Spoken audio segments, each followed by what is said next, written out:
कौसल्या सुप्रजा रामपूर्वा सन्ध्या प्रवर्तते उत्तिष्ठ नरशार्दूल कर्तव्यं दैवमाह्निकम् कौसल्या सुप्रजा रामपूर्वा सन्ध्या प्रवर्तते उत्तिष्ठ नरशार्दूल എല്ലാം ഇത് നല്ല തണുപ്പായിരിക്കുമല്ലോ എന്റെ അമ്മ വൃശ്ചിക മാസം എന്ന് കേൾക്കുമ്പോ തന്നെ തണുപ്പാ. ഇതെങ്ങനെ കുളിക്കും നമ്മള്? അല്ലേ ഇനിയിപ്പോ കുളിക്കാണ്ട് രക്ഷയില്ല. എന്നാ കുളിക്കുവാ? തണുപ്പുണ്ടാ അമ്മ തണുപ്പിട്ട് തണുപ്പ് നമ്മള് കുളിക്കാൻ തണുപ്പ് എനിക്ക് തീരെ നടക്കില്ല. ഇനി ഓരോന്ന് പറഞ്ഞു നീ എന്റെ കൂടി കണക്കാക്കി ഇരിഞ്ഞു കുളിച്ചോ. തിരുമേനി എത്ര മണിക്കാണ് നാടകം തുറക്കുക?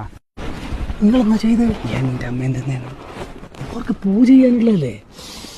എന്റെ മനെ അറിയാണ്ട് തൊട്ടുവേടാ. ഭയങ്കര മോശമായിപ്പോയി കേട്ടോ, ഭയങ്കര മോശമായിപ്പോയി. എടാ തുടർന്ന് നിനക്ക് അറിയാൻ, പക്ഷെ അറിയാണ്ട് എന്തോ ഒരു ഇലങ്ങ് തൊട്ടു. എല്ലാവർക്കും അറിയുന്ന കാര്യല്ലേ? എന്റെ മോശമായിപ്പിക്കില്ലേ? പിന്നെ മോശമാവണ്ട. എന്താ ചെയ്യാ? കണ്ട ഓർ പിന്നെ കുളിക്കേണ്ടി വന്നില്ലേ? സോറി ഏട്ടാ, നേരത്തെ അറിയാണ്ട് തൊട്ടു. നേരായേ